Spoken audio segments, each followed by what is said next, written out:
बिस्मिल्लाहिर्रहमानिर्रहीम। आज का जो हमारा टॉपिक है ये है पीएचडी के हवाले से, डॉक्टर ऑफ फ़िलासफ़ी। और इसमें एचईसी की तरफ से जो अभी नोटिफिकेशन जो है वो जारी किया गया है, उसके ऊपर कुछ मेन पॉइंट्स हैं जो मैं यहाँ पर जो है वो आपके साथ शेयर कर रहा हूँ। तो इनको देख लेना और इसके साथ साथ जो है वो जो कोई क्वेश्चंस वगैरह तो आप हमें कमेंट्स में साथ पूछ सकते हैं, हम साथ कोशिश करेंगे उसको रिप्लाई करने की। जो मेन ओवरऑल इन्होंने जो पॉलिसी दी है उसके अंदर जो मेन क्रक्स है इसका, जो कोर पॉइंट्स हैं उसको यहाँ पर जो है वो सम अप किया गया है और उसको मेन पॉइंट्स में डिस्कस करते हैं। तो आइए हम वीडियो स्टार्ट करते हैं। पहला है कोर ऑफ द नोटिफिकेशंस। अगर नोटिफिकेशंस को देखा जाए तो उसके अंदर मेन चीज़ें यही हैं पीएचडी के हवाले से। अब पहले इसमें क्या होता था कि एक जो स्टूडेंट है पहले उसने मैट्रिक किया, उसके बाद फिर वो अपना इंटर करता था, इंटर के बाद फिर वो ग्रेजुएशंस करता था, तो उसके बाद फिर वो मास्टर्स कर रहा है, मास्टर्स के बाद फिर एमएस या एमफिल, फिर उसके बाद जाके पीएचडी में एनरोल होता था और उसके अंदर 4 से 6 या 8 साल तक की जो है वो लग जाते हैं। तो ये एक बहुत ही लंबा प्रोसीजर था। अब एचईसी ने ये पॉलिसी क्यों अपनाई है?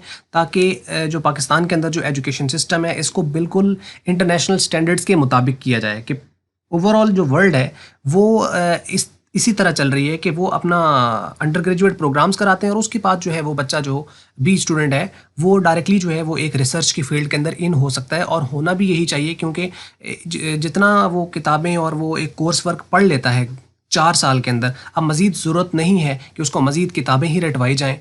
और फिर दूसरी बात ये है कि हम इनफैक्ट जो कर रहे हैं वो उसमें क्या होता है कि पहले हम बच्चे को रटवाते हैं कि जो चीज़ किताब में लिखी है वैसे ही उसको याद करना है। तो जब हम रिसर्च की फील्ड में इन होते हैं तो वहाँ पे हमें कहा जाता है कि नहीं, अब तो ये प्लेजरिज्म है, तो फिर पहले ही वो चीज़ें क्यों कराई जाती हैं। तो ये एक सिस्टम था खैर जो पहले चल रहा था, तो उसके लिए इनका बहुत ही अच्छा कदम है कि जिसके अंदर इन्होंने एक चेंज कर दिया। और ये आना भी चाहिए कि हम रिसर्च की फील्ड में जाएं, कि हमें पता हो कि जो दुनिया है वो किस तरफ चल रही है और हम उस एंगल से उस जो पहले वाली चीज़ है उस हम शिफ्ट होकर नई चीज़ की तरफ हम जा सकें। और ये एक खुश आइन चीज़ होगी स्टडी के हवाले से और ओवरऑल स्टूडेंट्स के हवाले से, और ओवरऑल पाकिस्तान के लिए बहुत खुश आइन चीज़ होगी। तो इसके लिए जो कोर नोटिफिकेशन हैं जी, इसके अंदर जो मेन चीज़ें, पहला तो इनका पॉइंट्स ये है कि PhD after BS are equivalent degree. यानी अगर आपके पास बीएस है या कोई इक्विवेलेंट डिग्री है तो उसके फ़ौरन बाद अब आप पीएचडी कर सकते हैं। अब आपको ये नहीं है कि इंटर करके उसके बाद ग्रेजुएशंस का 2 साल लगाएं, उसके बाद फिर आगे मास्टर्स का 2 साल लगाएं, फिर एमफिल एमएस। पहले एमफिल एमएस के बाद होता था, अब डायरेक्टली बीएस जो कि 4 साल डिग्री होती है जो कि आप इंटर के बाद करते हो, अब उसके फ़ौरन बाद ही आप पीएचडी कर सकते हो। आप इसको इक्विवेलेंट में जैसे कि किसी ने एमए या एमएससी की हुई है या बीएस जो है वो 4 ईयर्स किया हुआ है तो वो इसके लिए एलिजिबल है, वो डायरेक्टली पीएचडी में एनरोल हो सकते हैं। आप इसको इन शॉर्ट यूँ समझ लीजिए कि अगर आपकी 16 ईयर एजुकेशन है, 16 साल अगर आपकी तालीम है तो उसके लिए आप पीएचडी में एनरोल हो सकते हैं। पहला पॉइंट तो इनका ये है। दूसरा पॉइंट है कि PhD in the different discipline is allowed. ये एक बहुत एक अहम जो बात है कि पहले ये होता था कि अगर आप जो है फॉर एग्जांपल कि इंग्लिश में आपने बीए किया, फिर उसके बाद आपने एमए इंग्लिश किया, अब अगर आपको पीएचडी करनी है तो आप लिंग्विस्टिक वगैरह इसी के अंदर ही आप जाएं। तो नॉर्मल सीक्वेंस तो इसी तरह था, लेकिन एचईसी जो है उसने इस चीज़ को जो है वो ख़त्म कर दिया है कि जो भी स्टूडेंट या कोई भी स्कॉलर या रिसर्चर जो भी किसी भी पर्टिकुलर फील्ड के अंदर वो पीएचडी करना चाह रहा है तो उसके ऊपर किसी तरह की कोई भी रिस्ट्रिक्शन नहीं है, वो किसी भी फील्ड में पीएचडी कर सकता है।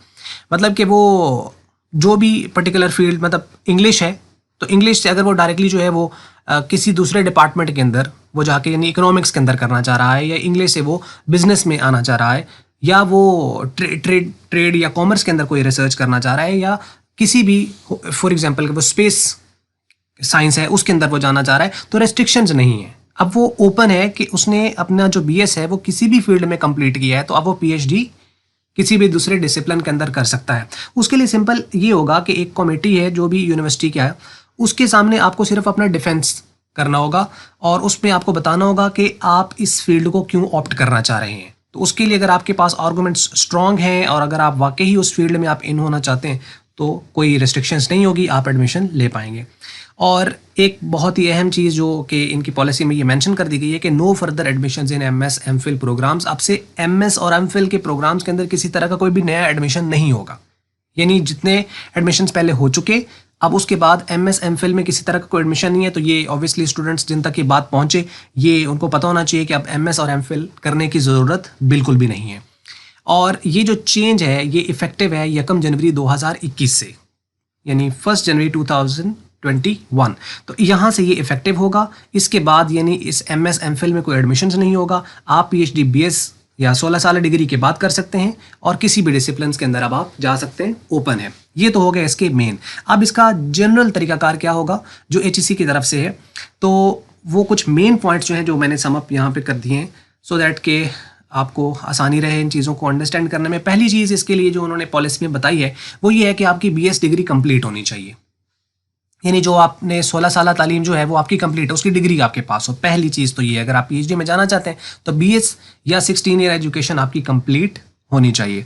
You must have sound base of the subject and interest. आपके पास जो है वो उस सब्जेक्ट का साउंड नॉलेज भी होना चाहिए और इंटरेस्ट भी होना चाहिए जिसमें आप PhD करने जा रहे हैं। फॉर एग्जांपल कि आपने डिफरेंट डिसिप्लिन्स ऑप्ट किया है तो अब उसके लिए आपके पास आर्गूमेंट स्ट्रॉन्ग होने चाहिए कि आप इस फील्ड को चूज़ क्यों कर रहे हैं, ये उसके लिए पॉइंट है। उसके अलावा है you have a good writing skills relevant to your field.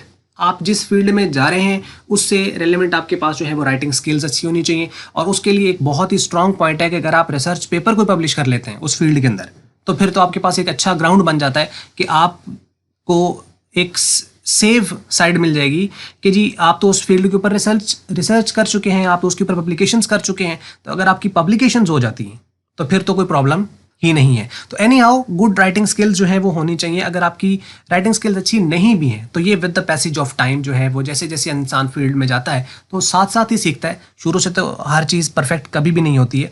तो ये ओवरऑल ये है कि ऑब्वियसली आपको रिसर्च पेपर में आपको लिखना पड़ता है सारी चीज़ें, तो राइटिंग स्किल्स आपकी ओवरऑल अच्छी होनी चाहिए। अगर वो अच्छी है तो बहुत अच्छी बात है, अच्छी नहीं है तो with the passage of time वो सही हो जाएंगी। उसके अलावा जो एक रिक्वायरमेंट रहेगी वो है आपका CGPA 3 होना चाहिए मिनिमम इन सेमेस्टर सिस्टम। अगर आपने सेमेस्टर सिस्टम से BS किया है तो आपका जो CGPA है वो 3 होना चाहिए कम से कम।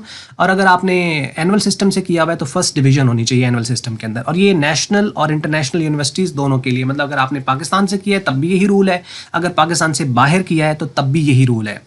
Before admission you must qualify the non subject test for the admission, जैसे कि GAT, GRE या यूनिवर्सिटी का कोई अपना टेस्ट हो सकता है। जैसे ही आप PhD के लिए अप्लाई करेंगे तो उसके लिए आपको GAT, GRE या कोई यूनिवर्सिटी का टेस्ट, यूनिवर्सिटी खुद से भी कोई टेस्ट ले सकती है। ये नॉन सब्जेक्ट होगा। नॉन सब्जेक्ट से मुराद क्या है कि आपकी बेसिक मैथ, आपकी बेसिक इंग्लिश, बेसिक जो आपके कम्युनिकेशंस से रिलेटेड जनरल नॉलेज, ये जो टेक्निकल स्किल्स वगैरह जो हैं, मीन्स के जैसे होता है ना कि एक लॉजिक और क्रिटिकल थिंकिंग, उससे रिलेटेड जो है वो कुछ छोटा जो टेस्ट, जैसे कि GAT और GRE के बारे में आपको पता होगा, बेसिक जो चीज़ें हैं वो इसके अंदर आ जाएंगी। तो उसका एक टेस्ट जो है वो नॉन सब्जेक्ट टेस्ट जो है वो लिया जा सकता है, बल्कि ये ऑब्वियसली होगा।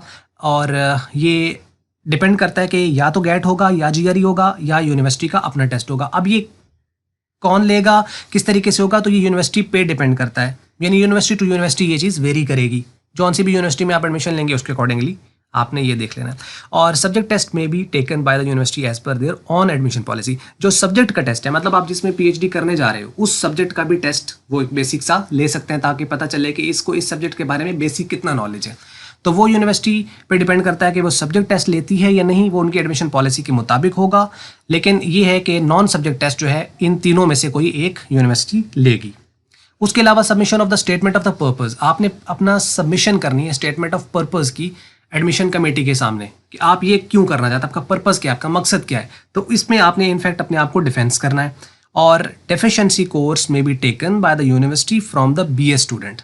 जो BS करके आ रहे हैं उनसे जब जिस भी वो PhD डिसिप्लिन में जा रहे हैं तो यूनिवर्सिटी चाहे तो अगर उनको लगता है कि अभी इसमें इतना वो यानी वो नहीं है स्ट्रॉन्ग इस पॉइंट में, तो वो कुछ डेफिशिएंसी कोर्स वगैरह आपको लगवा सकते हैं। यानी 1 साल का या 6 माह का, वो डिपेंड करता है कि वो कौन सा डेफिशिएंसी कोर्स आपको कहेंगे, वो फिर पढ़ना पड़ेगा। और उसके बाद फिर आप डायरेक्टली जो है वो, यानी आप समझ लीजिए कि डेफिशिएंसी कोर्स भी अगर आपका हो रहा है तो वो भी आपका PhD का ही पार्ट है। तो ये हो सकता है।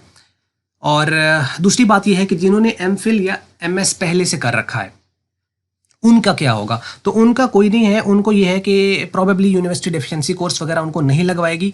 चांसेस यही हैं क्योंकि उन्होंने MS और MPhil के अंदर जो है वो चीज़ें पढ़ रखी हैं तो वो उनके लिए डेफिशिएंसी कोर्स का प्रॉबेबली एक एज होगा कि उनको नहीं करना पड़ेगा, लेकिन बीएस के बाद जो आएगा उसको deficiency course may or may not है। यूनिवर्सिटी कह भी सकती है और नहीं भी कह सकती है। अगर आपका रिसर्च में अगर आप स्ट्रॉन्ग हैं तो देयर इज़ नो इशू, वो स्किप भी हो सकता है।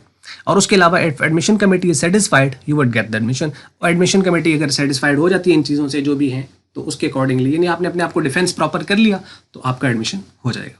तो ये था जी एक इनके हवाले से कुछ मेन पॉइंट्स। बाकी आप एचईसी की वेबसाइट विजिट कर सकते हैं, उसके साथ आप अपडेटेड रहिएगा। और मेन आपने यूनिवर्सिटीज़ का अच्छी तरह देख लेना है कि जिस यूनिवर्सिटी में आप एडमिशन ले रहे हो वो रिकग्नाइज्ड होनी चाहिए, उसकी डिग्री रिकग्नाइज्ड होनी चाहिए। तो बेहतर तरीकाकार ये है कि आप एचईसी की वेबसाइट को साथ साथ विजिट करें। तो wish you good luck for your future. और मल्टीपीडिया की वीडियो अगर आपको अच्छी लगी उसको आप लाइक कर लो, शेयर कर लो दूसरों के साथ। अगर आपको इसके वाले से क्वेश्चन है तो वो आप हमें कमेंट्स में कहिएगा, वो हम साथ साथ इंशाल्लाह कोशिश करेंगे। बहुत शुक्रिया वीडियो देखने का।